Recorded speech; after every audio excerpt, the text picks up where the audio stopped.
A long time ago, in a galaxy far, far away, there was the Star Stealer, a 6 foot tall peacock shrimp. A peacock shrimp is a shrimp that can punch through shells. He goes 3,000 feet a second, as strong as a bullet.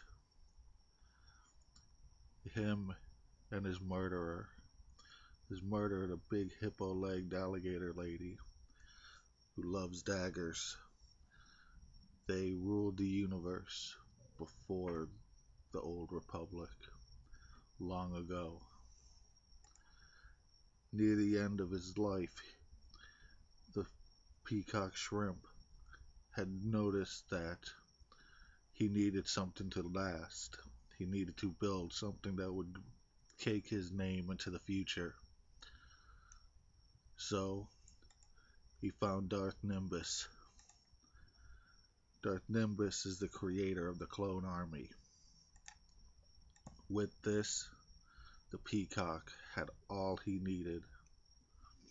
Nimbus was a dark soul and became the first apprentice.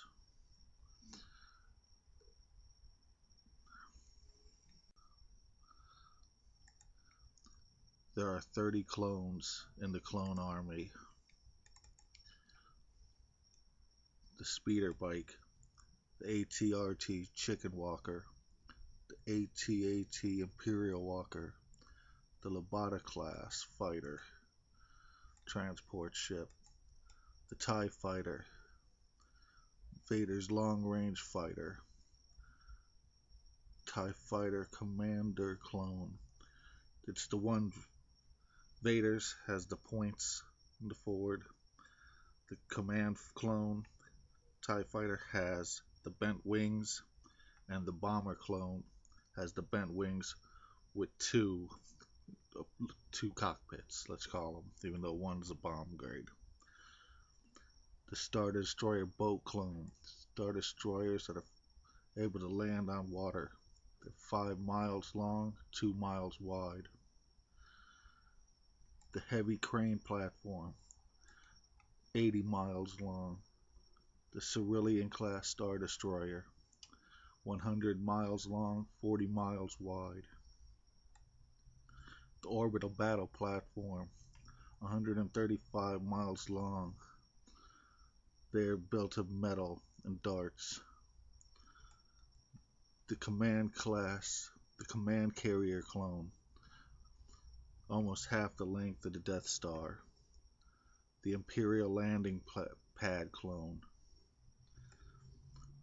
The high-end planetary shield generator clone.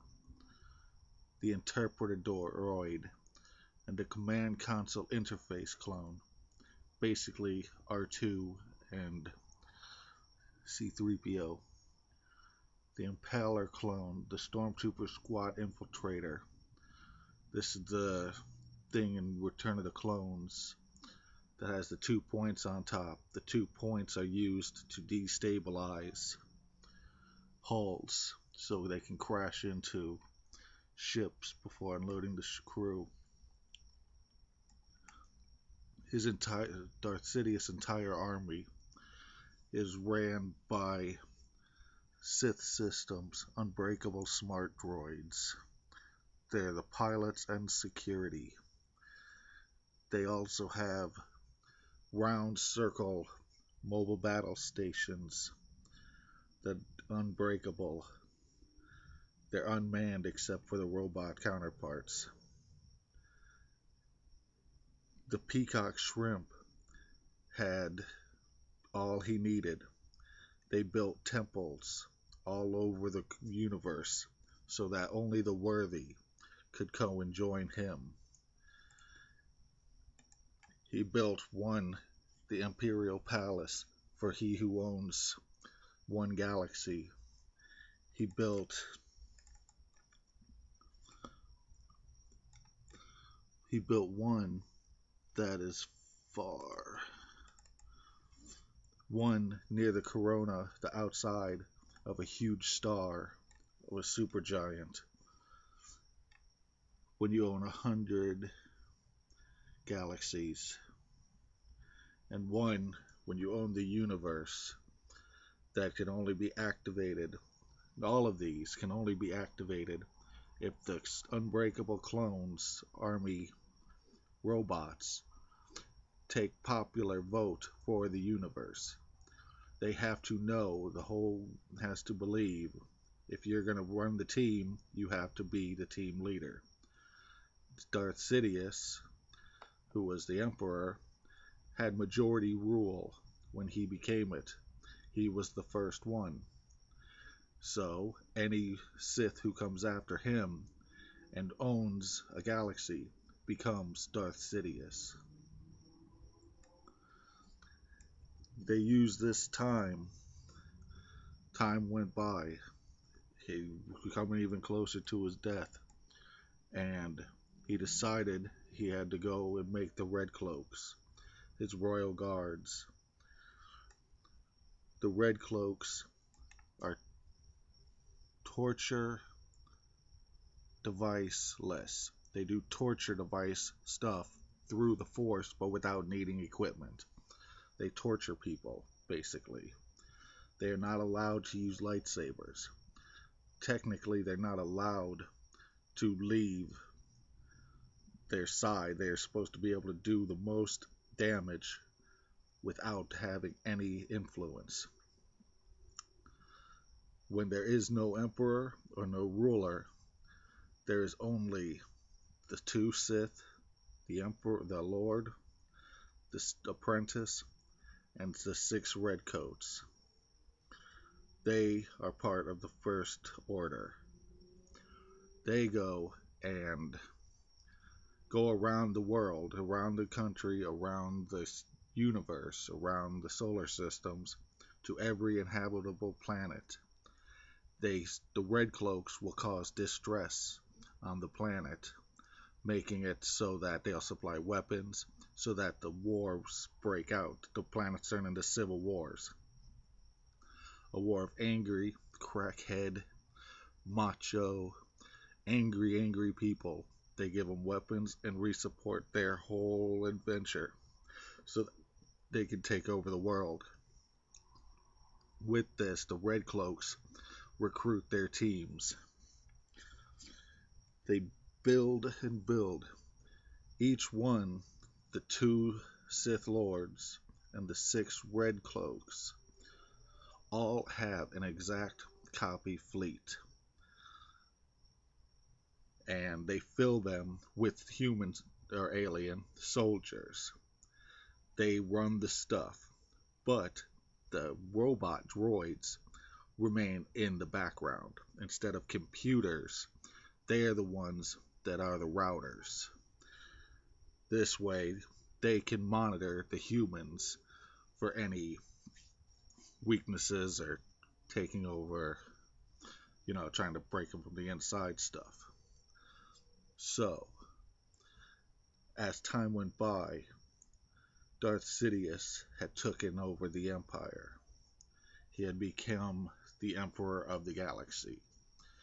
And with this, he was given the plans, the robots, open and unlock the doors to the Sith Imperial Palace. They also, inside the palace, he found the plans for the Death Star, another clone that he could utilize if he's, only if you're there. As soon as they take you from the clones, you're no longer allowed to use it or you lose the right. And the droids will kill you.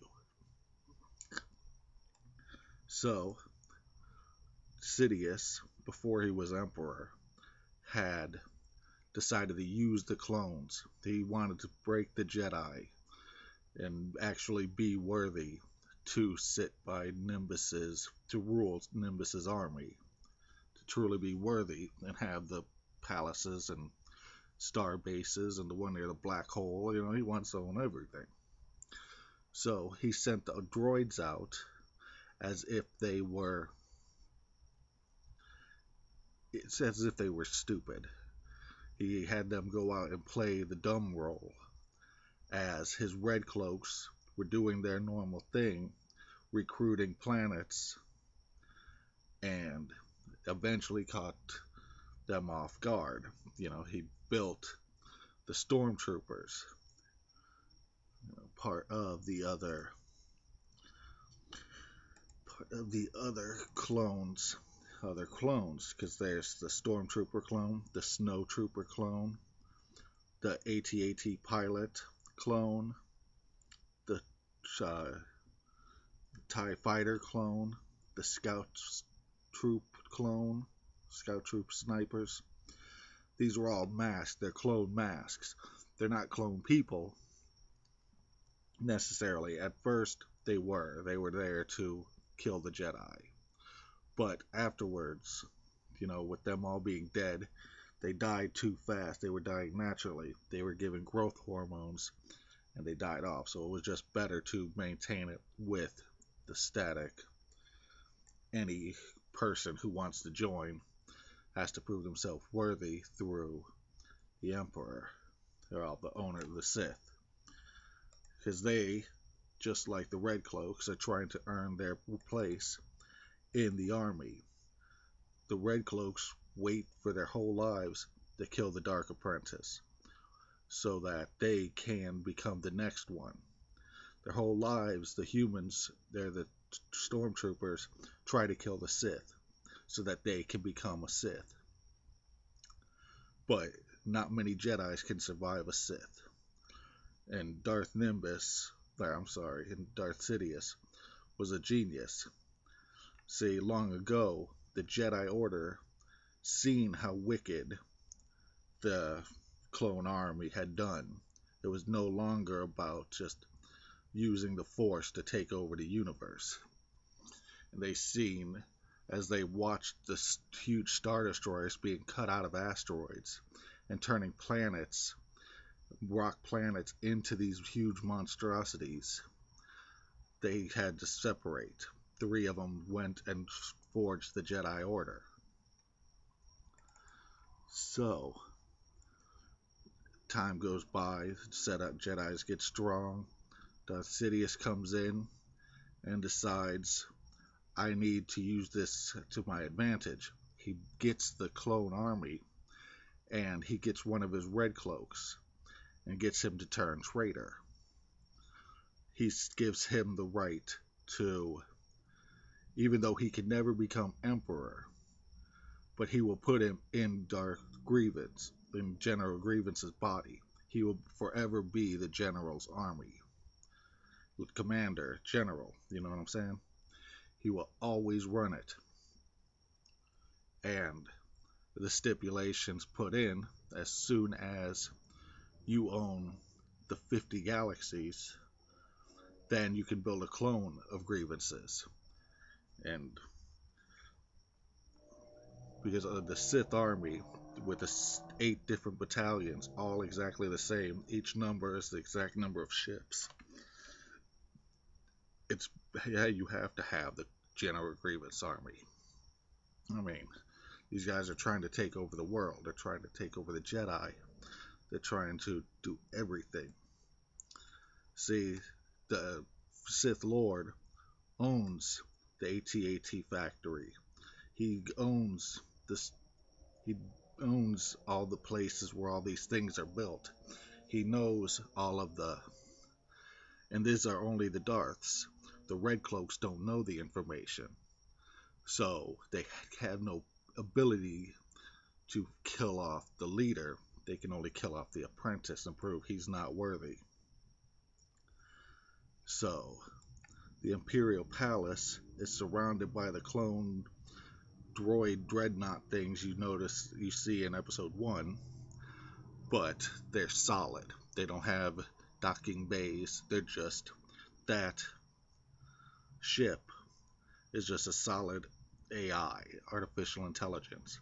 It's alive, and there's dozens of them, and it protects the ship. And no one outside of the 8 know where these places are. The universe is huge, and you don't see stars in outer space. So it makes it really easy for these people to get around. So, now, the Jedis come into it, and they do everything they can to separate themselves. They have to get the Force helps them because the Force doesn't like murder, things going against natural selection. So the babies with the metachlorians are being born, and it's not just like a red lightsaber. You know, a Sith doesn't only own a red lightsaber. That shows a very strong personality.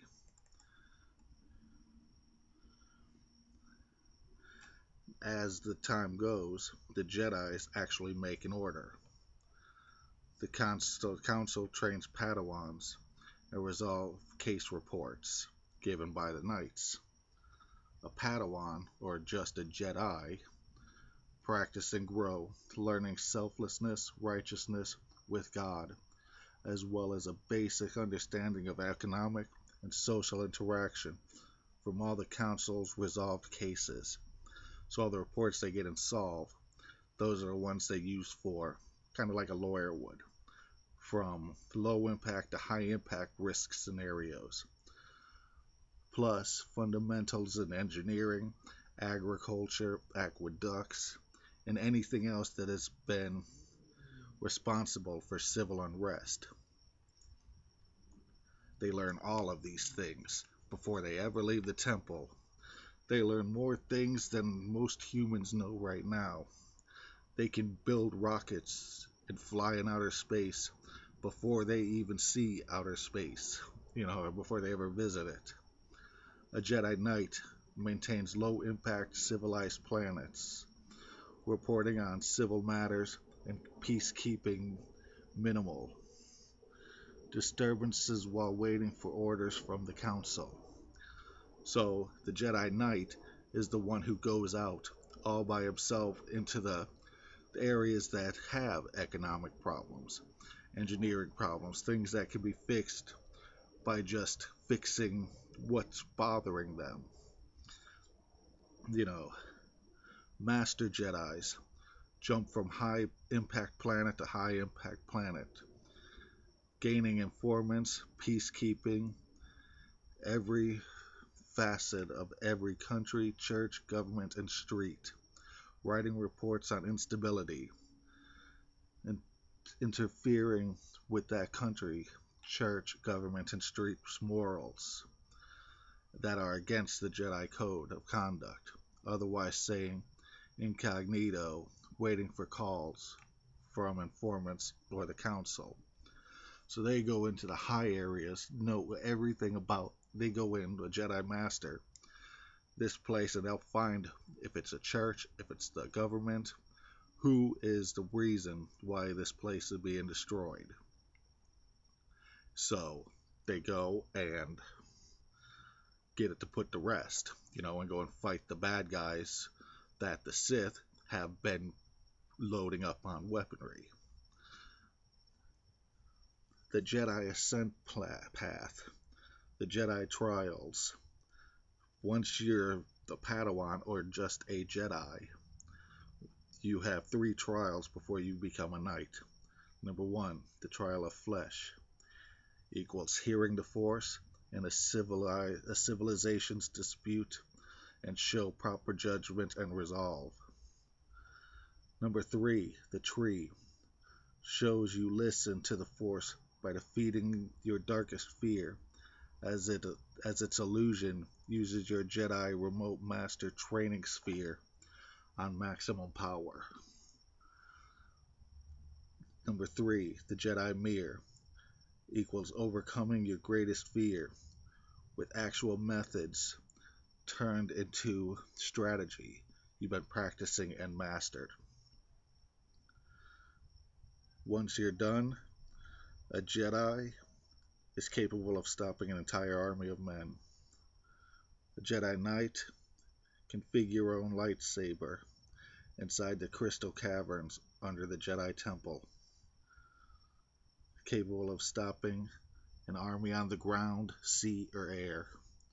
A mobilized army on the ground, sea, or air. A master learns the O1 Jedi mind trick, capable of stopping an army on the ground, sea, air, or outer space. The Council Trial Number 0. Face the crystal caverns under the Jedi Temple. Collect all the crystals that don't belong while remaining on the stone circle platform. So you're going to sit there basically, and for all the stones that are around, fake ones were put in. And you have to be able to pull them to you and get them out of the temple. They are planet benders, capable of stopping any army from above the planet's atmosphere. Those were the Jedi Mission Statement Directory. Now, to put it more in layman's terms, a Jedi is, the child. His main goal, his main thing is knowledge. He has a range of 5,000 feet and has the force equivalent to lift 5,000 pounds.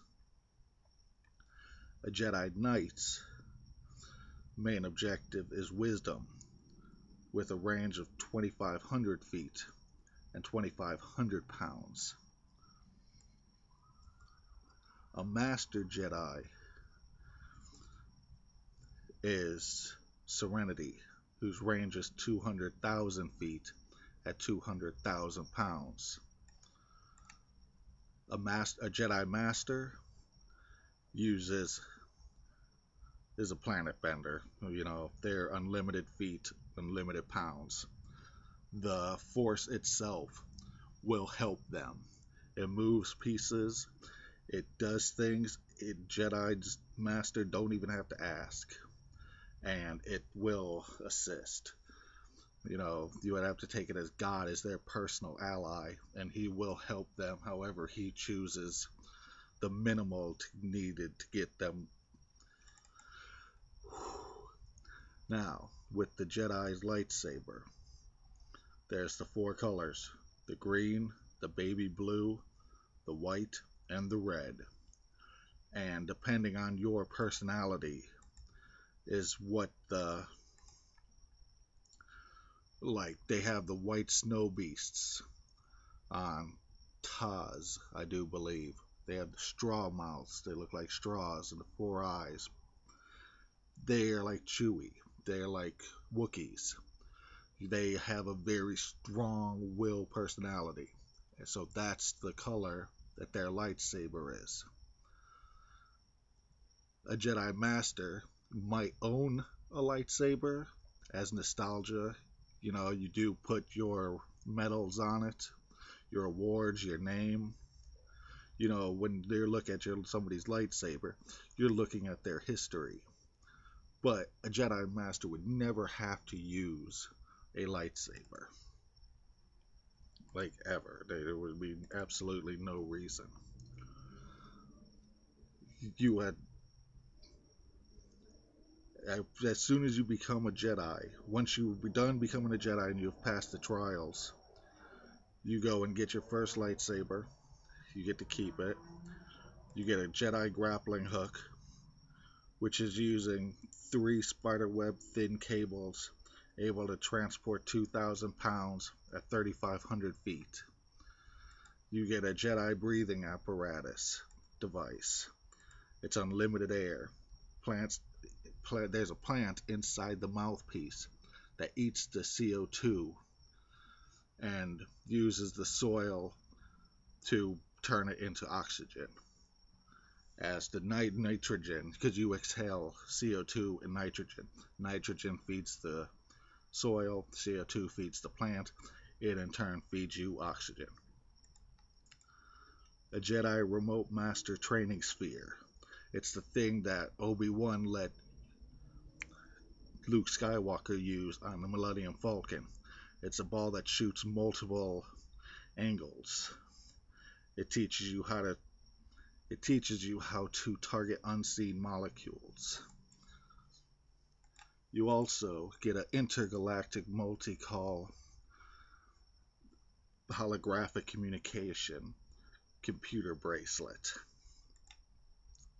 When you leave, this is the equipment. Then you get the uniform.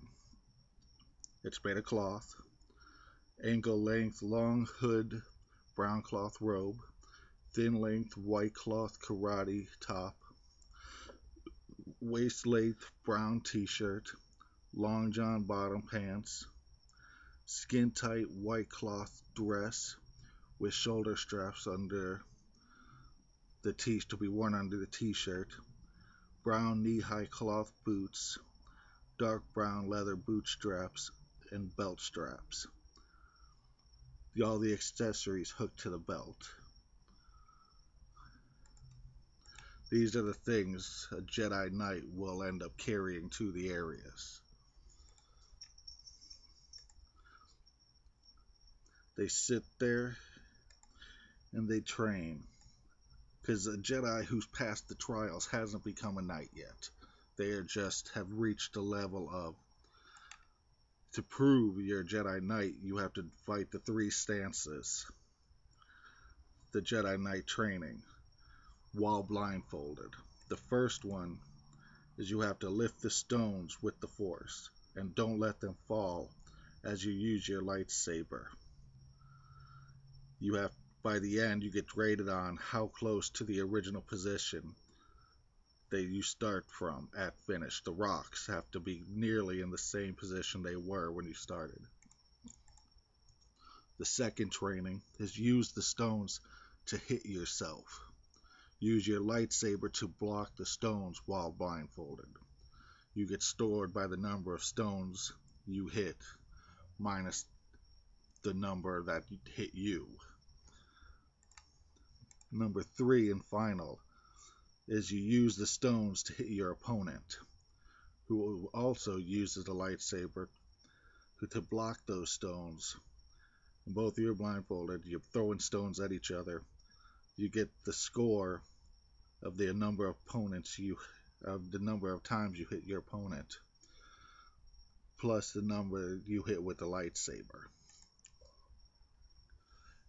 Once you're here, you have already pretty much mastered the holocron archive, species and technologies, and the holocron planet and spatial anomalies. You pretty much know everything about everything. And there's nothing going to stand in your way, Then, as you go, a Jedi must have the deepest commitment, the most serious mind. You must feel the Force around you. It's between all things, around all things, moves all things. Once you see them move, you learn how to move them, even if they don't move that way.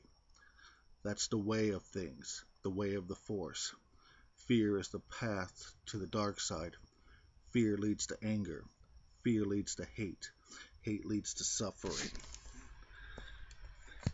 A Master Jedi will barely survive a red cloak, and they'll tattoo a red line on their arm if they ever do. A red cloak is the master of equipmentless torture devices. You must unlearn what you have learned. When looking at the dark side, tread carefully. They may be looking back.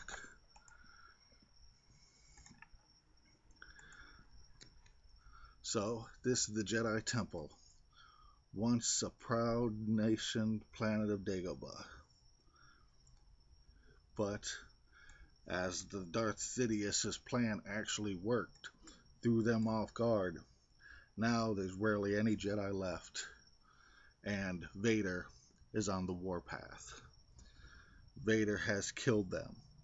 Like I said, a Jedi Knight, if they get abandoned on a planet, even with caveman days, they will still be able to mine for metal, build a rocket, and get off the planet. They had their intergalactic communicator, but with the robots, those were getting monitored, so they had to fall into deep secret. Luke was the saving force behind it. He was the son of Anakin, and through his loyalty, had turned Vader's heart and killed Sidious. Once Sidious died, he took two of the Red Cloaks with him when Death Star blew up. He had four during the battle.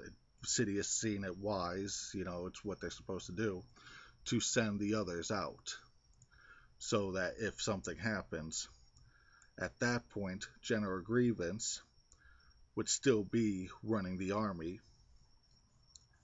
and the clones, the robots, would have looked at the history of the remaining Red Cloaks and taught them to who was going to be the new Sidious, or the new Emperor, and who was going to be the new apprentice. From there, it's pretty much hell. They went back to the First Order. They had their armies were desolated, but the armies replenish themselves. They do it even if there's not one human life form involved. The robots will always keep the 8 battalions up to code. With the 2 Star Destroyers destroyed and the Emperor gone, they were only left with the big death planet. And it's one of the only things they have outside of their battalions, because they had to recruit the 4 more Red Cloaks. And it goes back to what they do, taking over the planets. It's what they're all about.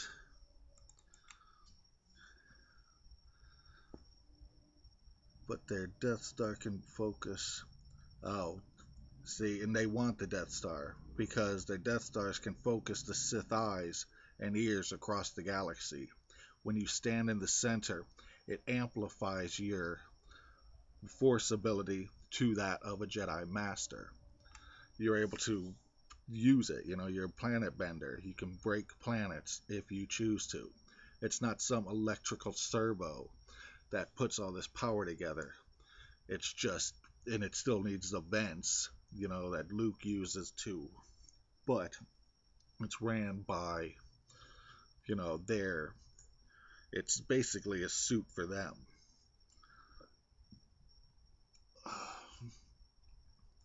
Thank goodness Darth Nimbus was such a narcissist monster that not only did you have to prove you're worthy to command a clone fleet before your opportunity to slay a Red Cloak waiting to become a Sith Lord, becoming the Dark Apprentice, as you all fight to a majority vote in the next bigger field, which would be confirmed by the Dark Army's computer scan.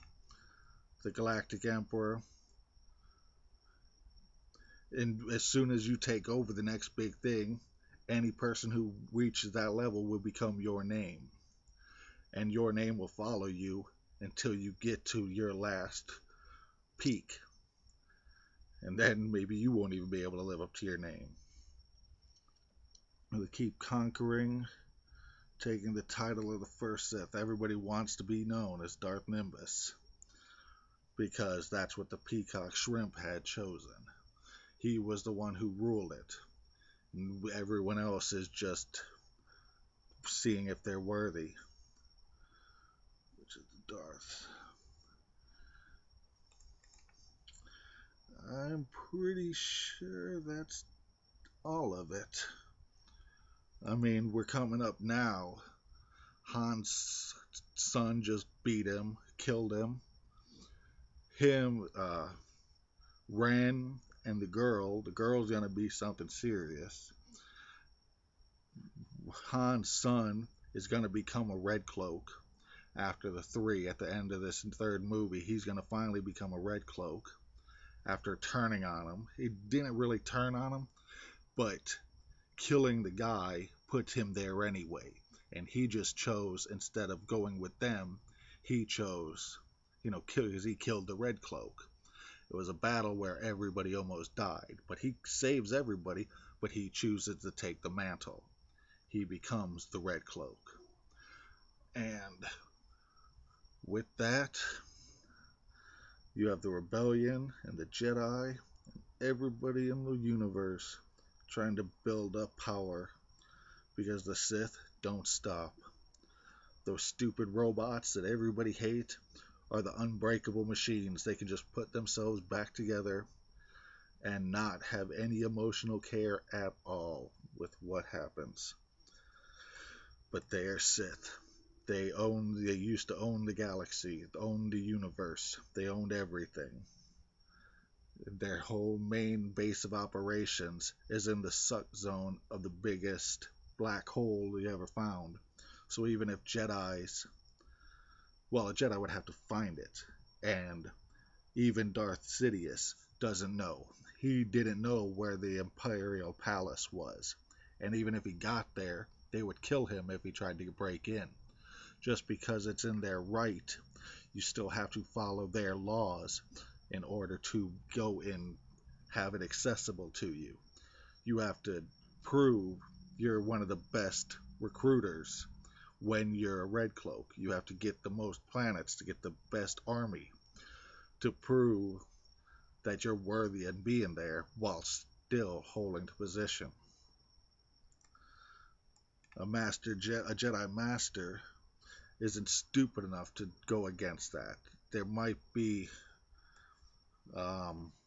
15 Jedi members on the council, Jedi Masters on the council, but the idea that Sidious could have just built 15 cloned Star Destroyers, he would have ended everything. He almost did by playing on that notion that every species on the planet wants to own it, and they want to own the universe. So the Jedis fight alone. Knights go to the low impact, Masters go to the high impact, trying to stop everything, using the Council's wisdom of the past to help. And the Sith just grows. They always use the same ships, they always use the same types, and they will forever